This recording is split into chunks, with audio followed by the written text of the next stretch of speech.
Samningur úrgöngu Breta úr Evrópusambandinu var ekki tekinn fyrir á breska þinginu í dag, líkt og til stóð. Boris Johnson forsætisráðherra þvertekur fyrir að sambandið verði beðið lengri úrgöngufrest. 60 voru handtekin í óeirðum í kjölfar friðsamlegra mótmæla í Barcelona í gær. Stjórnvöld á Spáni og í Katalóníu hvetja til stillingar eftir umdeilda dóma yfir sjálfstæðisinnum í vikunni. Guðmundur Ingi Guðbrandsson var kjörinn nýr varaformaður Vinstri grænna í dag. Hann segist ætla að hella sér á fullu út í stjórnmál og bjóða sig fram til þings í næstu kosningum. 4 börn hafa orðið fyrir bíl á leið sinni í Háteigsskóla í Reykjavík á árinu.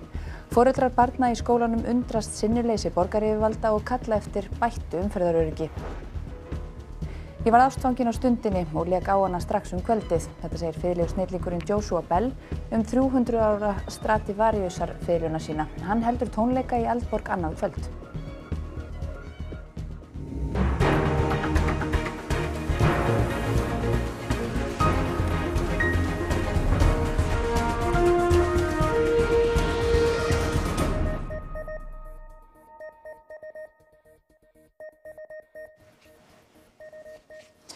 Komið sæl. Það verður einhver bið á því að breskir þingmenn greiði atkvæði úrgöngusamning úr Evrópusambandinu líkt og til stóð í dag.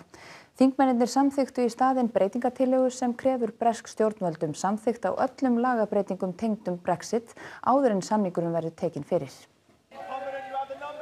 Það þarf að fara aftur til ársins 1982 til að rifja það upp þegar allir þingmenn í neðri málstofu breska þingsins mættu síðast til þingstarfa á laugardegi. Tilefnið þá var Falklandseyjastríðið, tilefnið nú Brexit. Boris Johnson forsætisráðherra hafði vonast til að leggja fyrir þingið nýjan samning sem myndi tryggja úrgöngu úr ESB þann 31. október ef hann yrði samþykktur. If there is one feeling that unites the British public with a growing number of officials in the EU, it is a burning desire to get Brexit done. Og Johnson fekk stuðning frá forvera sínum í starfi. If you want to deliver a Brexit, if you want to keep faith with the British people, if you want this country to move forward, then vote for the deal today. En það var þrándur í götu. Sá þrándur nefnist Oliver Letwin og fyrrum þingmaður breska íhaldsflokksins. Þingforsetinn John Bercow ákvaða fyrsta, sem reyndi svo verða eina atkvæðagreiðsla þingsins í dag, yrði breytingartillögu Letwins. Breytingarnar setja stjórn Johnsons þá skyldur á herðar að fá samþykki fyrir öllum lagabreytingum tengdum Brexit áður en samningurinn sjálfur lagður fram til samþykktar. Which prevents us from crashing out automatically if there is no deal in place by the 31st of October. Tillagan var samþykkt. The ayes to the right 322, the noes to the left 306. So the ayes have it, the ayes have it. Sem þýðir að nú þarf Johnson að hafa hraðar hendur við að leggja lagafrumvarp fyrir þingið, nokkuð sem hann segist ætla að gera strax eftir helgi. Og fleiri Bretar frestuðu helgarfríinu líkt og þingmennirnir. Fjölmenn mótmæli fóru fram í miðborg Lundúna. Flestir mótmælendur krefjast þjóðaratkvæðagreiðslu útgöngusamninginn. We've made the democratic case for a people's vote. Because, let me be clear, there was nothing democratic about that referendum. Kristján Geibergers, þú ert sérfræðingur í alþjóðastjórnmálum. Eins og ofta áður í aðdraganda Brexit, þá spyrja menn hvað gerist næst?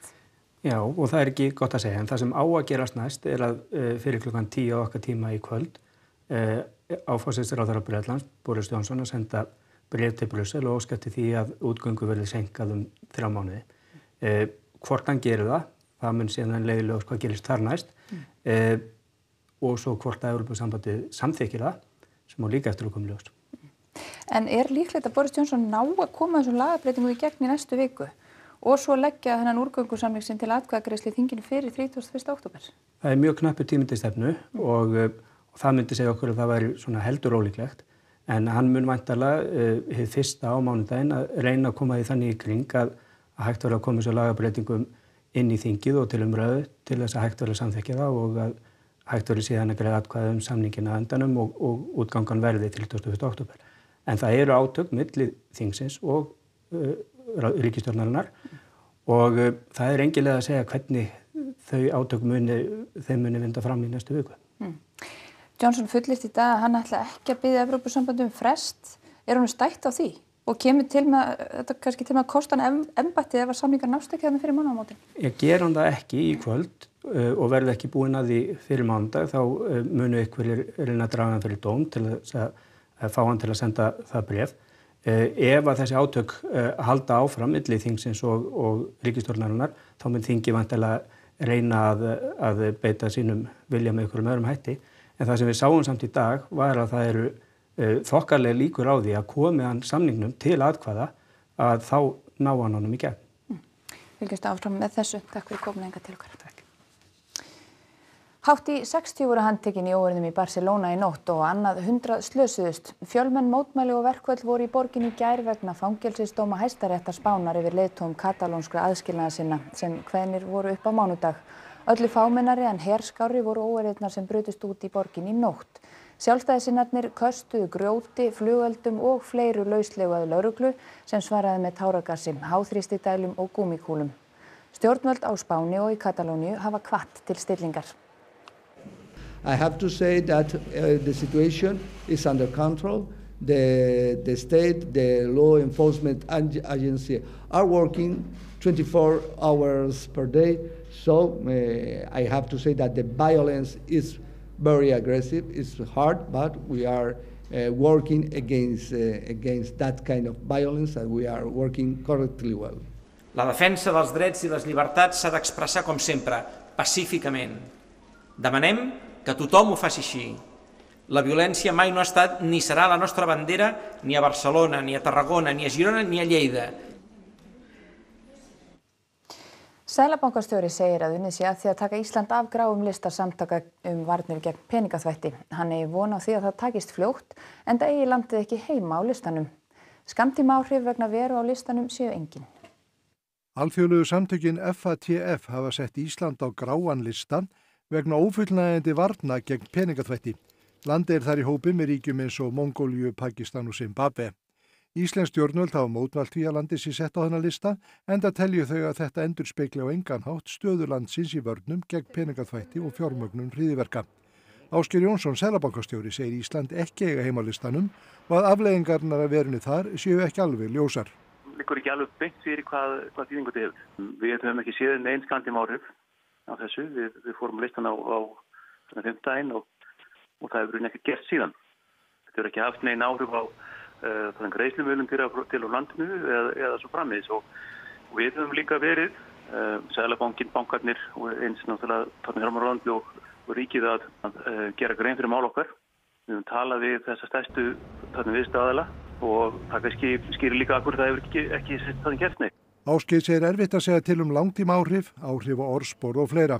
Búið sé að vinna mikla vinnu við að koma Íslandi aftur af þessum lista. Og vonandi komum við bara þá í veg fyrir það langtíma áhrif með því að við náum að fara á þessum lista innan ekki margra mánuða. 4 börn hafa orðið fyrir bíl við Háteigsskóla í Reykjavík á þessu ári. Foreldrar krefjast þess að borgin taki á málinu og komi upp skiltum og hraðahindrunum. Börn í skólanum hafa safnað 170 undirskriftum og útbúið stór mótmælaskilti. Bílar aka rosalega hratt þar sem þetta er 30 en þeir fara alveg upp í 50-60 og umferðarmerkingum er bara rosalega ábótavant. Það eru engar sebragangbrautir til dæmis yfir Háteigsveginn neins staðar nema bara við Lönguhlíð og alveg við Skipholtið. Og fáar 30 merkingar, engin gangbrautaskilti eða og bara fáar hraðahindranir. Svo eru bílar að taka fram úr strætó hérna í kringum eyjuna og sjá það náttúrulega bara engan veginn þegar gangandi koma yfir. Og já, það sem af árinu hafa verið 4 umferðarslys á börnum á leið í eða úr skóla. Fyrir utan bara sjokkið sem þetta er á börnin sjálf og foreldra og börn sem að koma að þessu og svoleiðis. Til að mynda var hér slys fyrir rúmu mánuði síðan með viku millibili keyrt á sitthvort barnið og frá þeim tíma hafa engar úrbætur átt sér stað af neinu tagi. Já, barn sem slasaðist. Hún hefur þurft að kljást við þær afleiðingar og staðið sig vel með prýði en annað verður sagt hvað hefur átt sér stað að hálfu borgarinnar. En sem betur fer slapp hún við alvarleg meiðsl en það er ódýrkeypt, við erum ekki tilbúin að bíða eftir en alvarlega slys verður þannig að það verður að bregðast við. Ég var að koma og bíllinn var á þannig hraða, hann gat ekki stoppað þannig að ég var líka á hraða og bíllinn þannig að hann fór einhvern veginn á fótinn á mér. Og hvað gerist? Ég tvíbrotnaði og örugglega eitthvað slitinn vöðvi. Við erum búin að fá fund með borgarstjóra og við ætlum að afhenda undirskriftirnar þar og tala þetta mál við hann. Og hann á þriðjudaginn í næstu viku. Ný forysta var kjörin á landsfundi Vinstri-hreyfingarinnar Græns framboðs í dag. Katrín Jakobsdóttir var endurkjörin formaður en nýr varaformaður ritari og gjaldkeri taka við. Setningin tæknin eitthvað að stríða okkur hefur eflaust verið látin falla við rafræna kosningu í embætti á landsfundi VG í dag. Svo virðist sem netið hafi ekki alveg haft bólmagn í kjörið. Að minnstakosti fór það svo að formaðurinn var endurkjörin með handauppréttingum. Hún hlaut 97,4% greiddra atkvæða.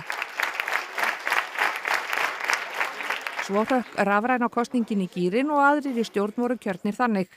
Guðmundur Ingi Guðbrandsson, umhverfis- og auðlindaráðherra, var sjálfkjörinn varaformaður. Hann sat í stjórn VG áður en hann var framkvæmdastjóri Landverndar. Hver ætlar að beita þér fyrir sem varaformaður? Já, ég stend náttúrulega fyrst og fremst fyrir umhverfis- og náttúruverndarmálum og að beita mig fyrir því að þau smitist inn í alla málaflokka. Hvort sem að það eru samgöngumál, atvinnumál, lýðheilsumál eða hvað það er. En líka réttlætismál, náttúrulega þessi dæmigerðu vinstrimál, sanngjarnt skattkerfi, málefni hinsegin fólks og kvenfrelsi. Nú ertu ráðherra en þýðir þetta kjör þitt núna að þú ætlar að hella þér á fullu út í pólitíkina? Já, þetta þýðir það að ég er að hella mér á fullu út í pólitíkina og gerir ráð fyrir því að gefa kost á mér til Alþingis í næstu kosningum. Fráfarandi gjaldkeri Ingibjörg Þórðardóttir framhaldsskólakennari í Neskaupstað var kjörin ritari og Rúnar Gíslason lögreglumaður á Sauðárkróki var kjörin gjaldkeri. Meðstjórnendur voru kjörin þau Ragnar Auðun Árnason, Sóley Björk Stefánsdóttir, Berglind Hersler, Álfheiður Ingadóttir, Þóra Magnea Magnúsdóttir, Elva Hrönn Hjartardóttir og Andrés Skúlason. Og meira af íslenskum stjórnmálum, en formaður Samfylkingarinnar segir að verkefni flokksins í næstu þingkosningum sé að fella ríkisstjórnina. Þetta sagði hann í ræðu sinni á flokkstjórnarfundi Samfylkingarinnar í Austurbæ í Reykjavík í dag og var fagnað með dynjandi lófataki. Hann gagnrýndi verk ríkisstjórnarinnar í menntamálum og í tengslum við 4. iðnbyltinguna og gagnrýndi áherslu fjármálaráðherra á lækkun bankaskatts og veiðigjalda. Þá sagði hann ríkisstjórnina ófæra að takast á við framtíðarmál eins og loftslagsmál. Stjórnin svifasein og of metnaðarlítil í loftslagsmálum, enda einum stjórnarflokkana nokkuð sama þau og virðist ekki hafa neina aðra stefnu en að þvælast bara sem mest fyrir. Hvað hafa komandi kynslóðir gert fyrir okkur? Svona spyrja helstu hugmyndafræðingar hins klofna og veika sjálfstæðisflokks og afhjúpa þar með afskaplega vandræðalegan aulahátt og ráðalausi flokksins gagnvart stærstu áskorunum samtímans. Forsætisráðherrann vissulega allur að vilja gerður og hún öflug í því að vekja athygli á málum en hún nær því miður allt of litlum árangri enda í rangri ríkisstjórn. Formaður Landssambands lögreglumanna fagnar því að lífeyrisréttindi nokkurra lögreglumanna hjá ríkislögreglustjóra hafi verið bætt. Hann segir að fast verði sótt að öðrum lögreglustjórum að gera hliðstæða samninga. Ríkislögreglustjóri gerir nýtt launasamkomulag við alla yfir- og aðstæður yfirlögregluþjóna embættisins sem bæta mun lífeyrisréttindi þeirra til muna að sögn Óskars Bjartmars, yfirlögregluþjóns hjá embættinu og formannsfélags yfirlögregluþjóna. Þetta eru lögreglumenn sem í B-deild lífeyrissjóðs starfsmanna ríkisins. Iðgjöld félaga þar reiknast að dagvinnulaunum en ekki heildarlaunum eins og í A-deildinni og lífeyrissjóðum almennt. Yfir- og aðstoðar yfirlögregluþjóna hjá ríkislögreglustjóra með 50 fastar yfirvinnustundur á mánuði. Með samkomulaginu færast þær inn í dagvinnulaunin og mynda þar með mun meiri lífeyrisréttindi. Þetta gert á grundvelli stofnanasamning sem gefur forstöðumönnum stofnana svigrúm til að stýra kjörum starfsmanna. Við náttúrulega fyrir hönd okkar félagsmanna fögnum því að laun okkar félagsmanna enn og aftur séu bætt og það bara ljóst að þarna verið að gera betur heldur en kjarasamningar bjóða upp á og það fullkomlega heimilt samkvæmt kjarasamningum. Árni Stefán Jónsson, stjórnarmaður í lífeyrissjóðu starfsmanna ríkisins, sagði í fréttum RÚV í gær að lífeyrissjóðurinn heimili samninga af þessu tagi, svo fremi sem þeir séu gerðir að minnstakosti 2 árum áður en taka lífeyrisréttinda hefst. Fram kom í fréttum RÚV í vikunni að Úlfar Lúðvíksson, formaður lögreglustjórafélags Íslands og lögreglustjóra á Vesturlandi, hafi gert alvarlegar athugasemdir við þetta í bréfi til dómsmálaráðherra. Með samkomulaginu verða þessi lögreglumenn með hærri laun en 7 af 9 lögreglustjórum landsins. Sigríður Björk Guðjónsdóttir lögreglustjóri á höfuðborgarsvæðinu segir ekki standi til að gera svona samninga þar. Þetta þýðir að lögreglumenn standa misvel eftir því hjá hvaða embætti þeir vinna. Já, það alveg ljóst að með þessu hefur það gerst í einhverju tilvikum að aðrir í sömu stöðum innan lögreglunar njóta ekki þess sama en við munum fara í það að skoða það og senda þá erindi væntanlega á lögreglustjórafélagið til að kanna hvað aðrir lögreglustjórar hyggjast gera í þessu. Þetta líka gerður svona samningur á Suðurnesjum hef ég heyrt af. En áttu von á því sækið það fast á að aðrir félagsmenn ykkar hjá öðrum embættum þeim standi þetta í boða? Já, það liggur alveg hlutarins eðlis að við munum gera það, já. Jóhann Helgason, einn fremsti lagahöfundur og flytjandi landsins, fagnar þessar mundir 70 ára afmæli sínu. Tónlistaferill Jóhanns spannar meira en hálfa öld. Jóhann var fyrstur íslenskar tónlistarmanna til að skrifa undir höfundarsamning erlendis.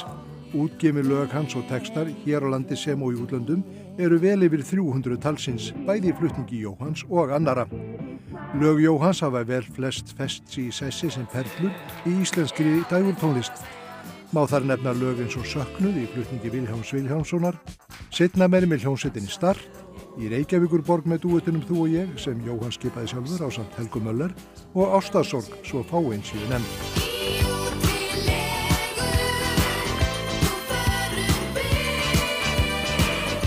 Þessi lög munu ásamt fjölda annara og smiðju Jóhanns hljóma í Eldborg í kvöld í tilefni 70 ára afmælis hans. Jóhann stígur þar á svið ásamt góðum gestum sem munu syngja og spila hans vinsælustu og þekktustu lög undir stjórn Jóns Ólafssonar. Ástin og lífið, ástin og lífið ég kýs, ástin og lífið, ástin og lífið, ástin og lífið ég vel, ástin og lífið. Já, listin langur. Jóhann, þessi mikla afgjöf, situr á hverjum degi og semur daginn út daginn inn? Nei, það var nú kannski svolítið þannig í byrjun. Þá var þetta svo gríðarlega gaman og spennandi og nýtt og þá var mikið setið við og við Maggi gerðum það í Keflavík og Njarðvík og hringnum á milli með lög. En það nú ekki svona svakalega öflugt í dag reyndar. Af öllum þessum lögum, ykkur sem er í meira uppáhaldi en önnur? Ég vil helst ekki gera upp á milli lagana. Það er eiginlega annar að meta bara. Hefurðu skynjað, nú þessi lög, þau eiga mjög fastan sess og sterkan sess hjá þjóðinni. Skynjar þú það hvað þau sitja vel með þjóðinni? Já, stundum finnst mér eins og þetta, ég eigi ekkert í þessu, bara þetta sé eitthvað bara þarna sem að fólk getur þá notið, en maður er búinn að gleyma þegar maður samtíða á allt það, Núna þessi tónleikar, þetta er tilefni 70 ára afmælisins, var erfitt að velja? Nei, línan var lögð svona með þekktustu lögin, fólk vill yfirleitt heyra þekktustu lögin og svo setti Jón inn í svona meiri breidd, það voru svona þyngri lög eins og Martröð með Villa Will og Chains og Poker lög, þannig að við fáum aðeins svona meiri dýpt. Talandi Jón Ólafsson er hljómsveitarstjóri kvöldsins, fannst þér erfitt að velja þetta prógram? Nei, mér finnst það alls ekki erfitt, við þarfum alltaf að nóg að taka en Jói alltaf bara svo almennilegur að leyfa mér aðeins að skipta mér að þessu, því að þetta er svona leit út til að vera bara þekktustu lögin kannski fyrst, en eins og hann sagði þá fekk ég að tróðin Chains og Poker og svona sem ég held að þeir hörðust í salnum verði mjög ánægðir að heyra og það ætla bara, ég hef aldrei getað trúað því ég væri krakki, ég myndi sita hérna með Jóa og fara í gegnum ferilinn með honum, bara alveg ótrúlega þakklátur og skemmtilegt. Fáum smá tóndæmi svona alveg í lokin. Come in, come out, without a doubt, just stay with me on solid ground. You say I am your only man, oh babe, I do believe in you. Sail on in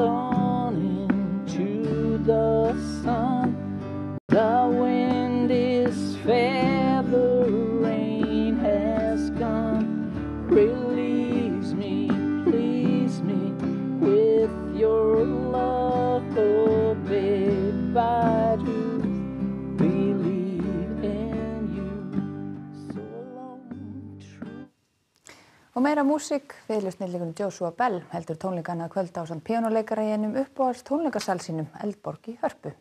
Hann leikur þar á rúmlega 300 alda gamla fiðlu. 3 alda gamla fiðlu.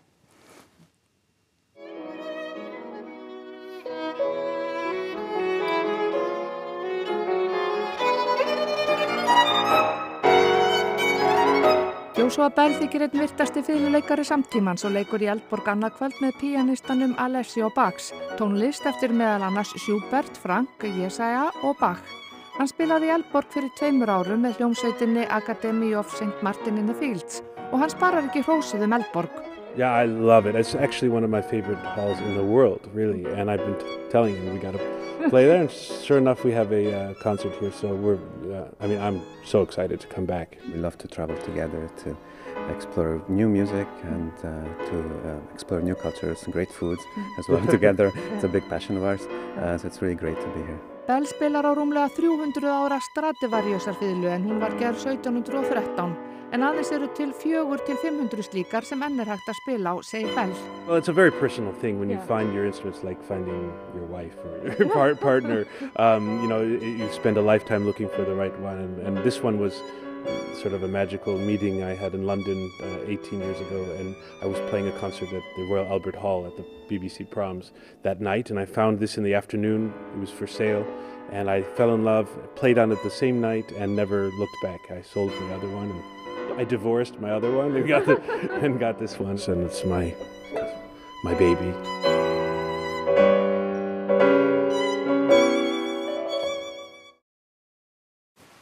Og þá að veðrinu, það gengur í sunnan 5 til 15 metra á sekúndu með rigningu eftir hádegi á morgun, fyrst vestan til. Sums staðar slydda, norðan og austanlands síðdegis og annað kvöld.